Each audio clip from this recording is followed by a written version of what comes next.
Okay, there we go. We'll leave you with that lovely sight for just a moment while I go fix the scoreboard behind the scenes because we don't want to confuse everyone now, do we? So, blue player. And it's funny because right before the stream started, I actually went in and changed these to make them correct, or so I thought. Should have just left them how they were. Would have worked out better for all of us. But in any case, I think we're good to go. Just need to swap the factions. And then I promise you, after this little intro banner, you'll see some action. Alrighty. Boom. There we go. It's all fixed. Let's just pretend that didn't happen. But now going over the armies here, looks like we have the Dwarfs and defensive geometry per usual. Got some Longbeards making up the front line. Looks like 3 of them.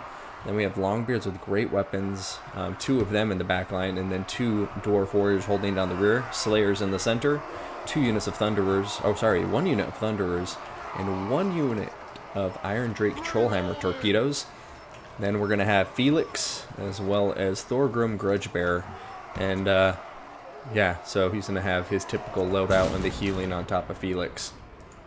Organ Gun is going to begin opening fire, and probably be shooting at the Gorby's chariots, but I think shooting the...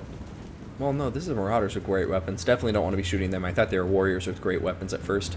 So definitely be shooting this infantry if you're going to pick any infantry to shoot, but more than anything, I'd say take care of that Gore Beast as your first priority. There's also a second Gore Beast over here, so Chaos Force is going for a rather typical build here. You know, you got some throwing axes to ward off any gyrocopter play. You got Gore Beast chariots to punch through the Dowie infantry. You got some Marauders soaking up damage here in the front lines.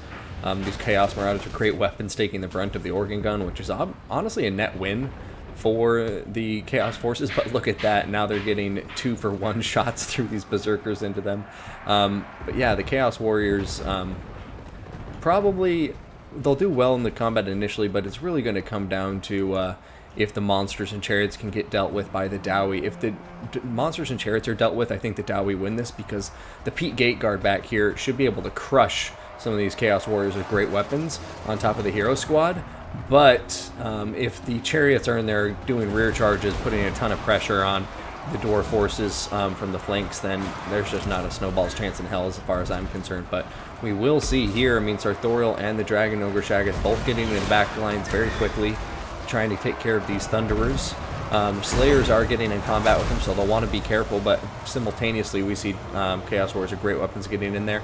But over here, looks like I missed it, but I'm guessing these Trollhammer torpedoes laid down some hurt on the Gorby's chariot. They are absolutely devastating when they do get a good volley off, and right now they're shooting into the Sartorial.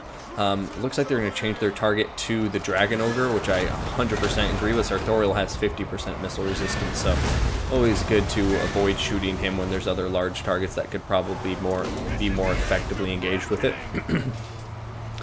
But right now, yeah, the monsters in the backline have suffered minimal damage. They're starting to tear out these Thunderers. The organ gun is probably going to be offline in the near future. But Chaos Chariot's taking some damage. Still has 3 models, though, and that's what matters. Over here, going to see the other Gore Beast Chariot return to combat after that initial rout. The Pete Gate Guard is up here supporting some Longbeards in combats against Chaos Warriors. One thing I would recommend here is I like to stack units on top of each other oftentimes to help meat shield for the more elite unit. But I would say maybe take one of these Dwarf Warriors from the rear and put them up here, because I think a Longbeard in the Pete Gate Guard is a bit of overkill. But right now, things look like they may be going okay for the Dwarfs, all things considered. I mean, right now Sartorial is getting surrounded by Slayers, Thorgrim Grudgebearer, and of course, as I say that, his beautiful attack animation just takes him out of harm's way, and he flies over here to crush some Dowie. But yeah, I mean, these Trollhammer torpedoes, they're still alive. Very threatening unit indeed. Looks like we're going to be seeing Plague of Rust going down here and helping Mr. Sartorial, the Ever Watcher, get some more damage in there. He doesn't do armor piercing by default, so getting that Plague of Rust is also beneficial when he goes into combat against the heavily armored dwarf infantry. Right now, Felix looks like he may be in some trouble. He's getting attacked by the Dragon Ogre Shaggoth, while throwing axes are getting thrown into his back. And I don't know, though. The balance of power is saying the dwarfs are in the lead here. And I guess when you're looking at some of the key units, like the chariots seem to have been dealt with. Like this unit of chariots down to 1 model, barely any health. And the other chariot also appears to be down to 1 model and is way off in the distance on the battlefield. Oh, Sartorial. Slippery, slippery bastard. Probably the slipperiest lord in the game, honestly. Over here, Dragon Ogre Shaggoth has dealt a lot of damage to the drill armor torpedoes, but they are still online. Looks like he's coming over here to perhaps finish them off along with the Thunderers. And he'll probably want to get out of here. He has minus 24 melee defense, bringing it down to a mere 27 total. And he's liable to get killed by Thorgrim Grudgebearer and Felix here. We have 2 Trollhammer torpedoes left, and they're going to begin firing away at Sartorial.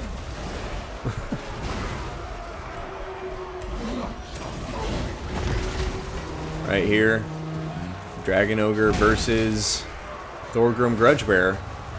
And looks like Thorgrim's doing okay for himself, honestly. Even in spite of being a large unit, it just seems like the Dragon Ogre Shaggoth, without the right unit supporting it, is having a tough time against him. Over here, Sartorial continue to get shot by the Thunderers. His Marauder Horseman with throwing axes kind of getting in a prolonged engagement here with appears to be Longbeard's Dwarf Warriors and some Longbeards with great weapons, not the ideal combat they'd want to be in. And now it just seems like the Dwarfs are just winning this war of attrition and just wearing out the Chaos forces. I mean, Chaos has no infantry to contend with the Dwarfs right now. And unless they get some crazy good cycle charge game going here with Sartorial and the Dragon Ogre Shaggoth, I just really don't see how they win this. However, it is not over yet. We do see that Sartorial and the Dragon Ogre are both still on the field. Sartorial's unbreakable, so he'll fight to the last breath. And his cycle charging is just going to be so devastating. But right now, getting a nice rear charge on top of these units. However, they're going to have to pull back again because, you know, the last Chaos Warrior there is going to start routing. And at this point, they just don't have any infantry to support the monsters. So, in spite of still having both of their single entity models online, it just won't matter at this point. The majority of the Dwarf army is immune to psychology. And I just don't think these guys without infantry support will be able to take down the hero squad either. So Dwarfs at extreme advantage right now, and I think we're going to be seeing this battle wind down with the Dragon Ogre Shaggoth and Sartorial going to fight on bravely. Got the Chaos Marauders with throwing axes, not Chaos Marauders, sorry, the Chaos Horsemen with throwing axes. In the rear trying to get some work done. It looks like they're actually going after these Iron Drakes. Every little bit counts, guys. Feel real dumb if one volley from these guys killed off your Dragon Ogre Shaggoth. Oh, but man, taking some nasty damage here from Felix and Thorgrim Grudgebearer. I just don't think he's going to get out of this. Oh boy, oh boy. Balance of power is already, kind of getting out of hands here, so going a little bit of a fast motion here as the Dowie chase down the remaining Chaos forces. And over here, this is kind of bordering on a rule break, because now the single entities do need to stay in combat, and chasing doesn't count as combat unless there's units engaged, but it was minimal, and I guess we're in fast forward anyway. But yeah, it looks like the Dwarfs are going to come out on top here. You know, one last epic charge from the Chaos Forces. Looks like there was maybe some units forgotten in the back line here. And they're doing some work with that rear charge. But Dragon Ogre Shaggoth is now about to go down to Felix and Thorgrim Grudgebearer. It looks like he's going to run away before they can finish him off. Sartorial the Everwatcher over here. But everything else is shattered in the Chaos Army. And that's going to be a Pyrrhic victory for the Dwarf. So very well played to our Dwarf player there, Sergeant Spaghetti. Time to see what happens in round 2 here versus Dynamite. So 89 kills, 117 kills on the Dragon Ogre Shaggoth. You know, not a unit you would typically see brought here, but I mean, it makes sense. They're fast. They have some missile resistance, armor piercing. Bonus versus large, definitely not the best. But as you see there, the proof's in the pudding. 117 kills. Especially against this Dwarf army, that's pretty impressive. Because, I mean, these are all Longbeards and Pete Cakehart and stuff. So, yeah, maybe some Dwarf Warriors are in there. But 117 kills against the Dwarfs is 117 kills, you know. more than any of the Chaos Warriors or the Gorby's Chariots did, but Gorby's Chariots obviously dish out a lot of damage, so can't really quantify that, unfortunately.